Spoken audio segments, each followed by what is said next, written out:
Trump's budget cuts deeply into Medicaid and anti-poverty efforts. Washington.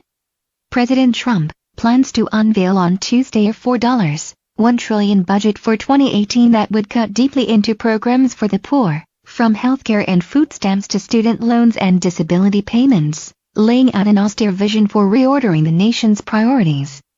The document, grandly titled A New Foundation for American Greatness, encapsulates much of the America First Mr. Trump's campaign. It calls for an increase in military spending of 10%, spending more than $2.6 billion for border security, including $1.6 billion to begin work on a wall on the border with Mexico, as well as huge tax reductions, and an improbable promise of 3% economic growth. The wildly optimistic projections balance Mr. Trump's budget, at least on paper, even though the proposed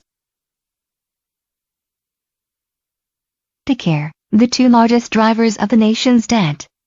To compensate, the package contains deep cuts in entitlement programs that would hit hardest many of the economically strained voters whose backing propelled the president into office. Over the next decade, it calls for slashing more than $800 billion from Medicaid, the federal health program for the poor, while slicing $192 billion from nutritional assistance and $272 billion overall from welfare programs and domestic programs outside of military and homeland security whose budgets are determined annually by Congress would also take a hit, their funding falling by $57 billion, or 10.6%. It would also cut by more than $72 billion the disability benefits upon which millions of Americans rely.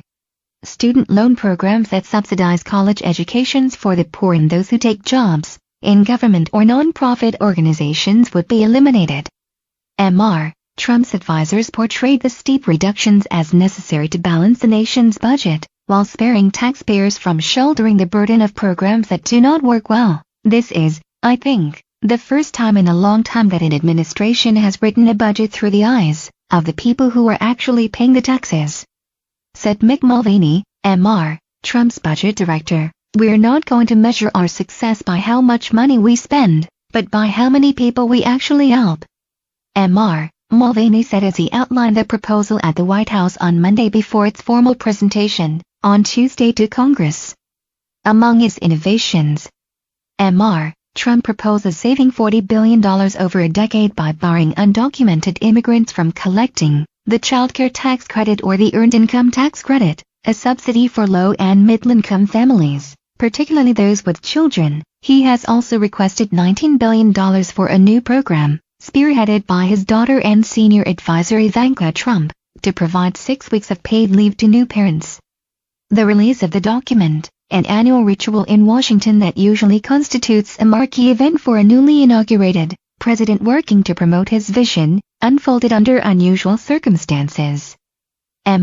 Trump is out of the country for his first foreign trip and his administration is enduring a near-daily drumbeat of revelations about the investigation into his campaign's possible links with Russia. The president's absence, which his aides dismissed as a mere coincidence of the calendar, seemed to highlight the haphazard way in which his White House has approached its dealings with Congress.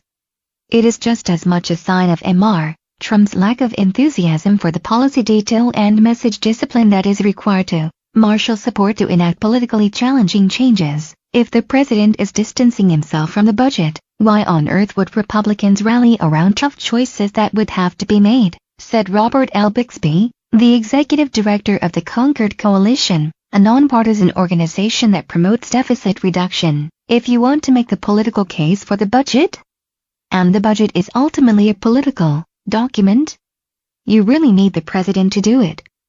So, it does seem bizarre that the president is out of the country. The president's annual budget? More a message document than a practical set of marching orders even in the best of times?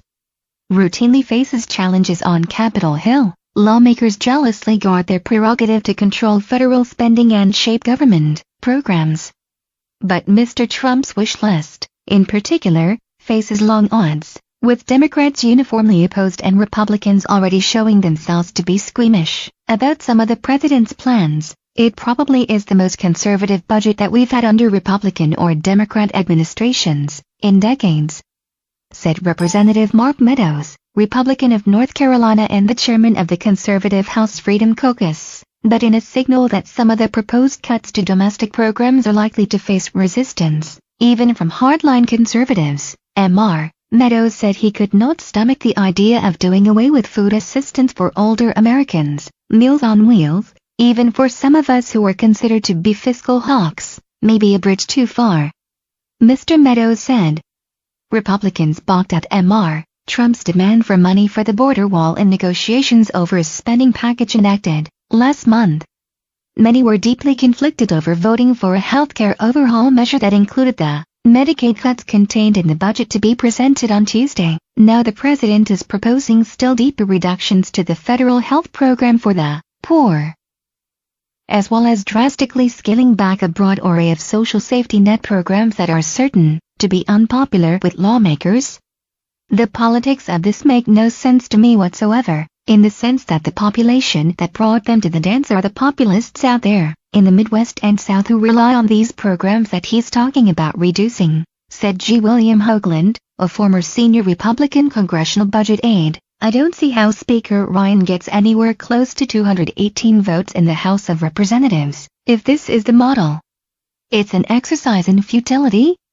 Senator Chuck Schumer, Democrat of New York and the minority leader, said on Monday that the Medicaid reductions would carry a staggering human cost and would violate Mr. Trump's campaign promise to address the opioid epidemic. Based on what we know about this budget, the good news? The only good news?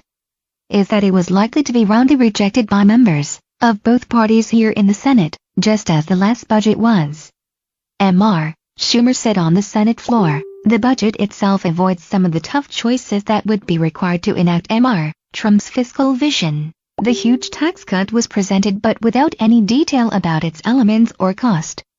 Mr. Mulvaney said the tax plan would not add to the deficit, implying that its cost would be made up with other changes, such as eliminating deductions.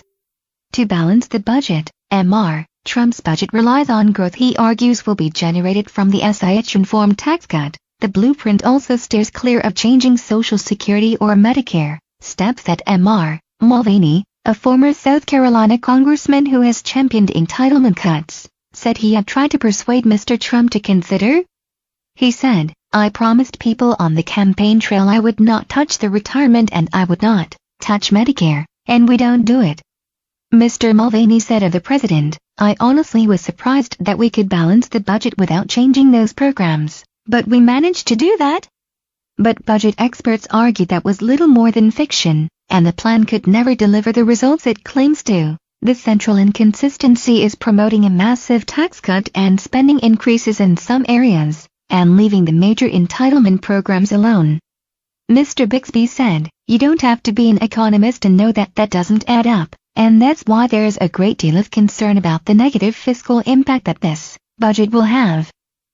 While past presidents have often launched a roadshow with stops around the country to promote the components of their inaugural budgets, Mr. Trump is spending the rest of the week overseas, leaving his staff to explain his plan while Republicans craft their own response. This budget is dead before arrival, so he might as well be out of town, said David Stockman, a former budget director under President Ronald Reagan. Mr. Stockman said both political parties had grown comfortable with running large annual budget deficits. There's not a snowball's chance that most of this deep deficit reduction will even be considered, in a serious way,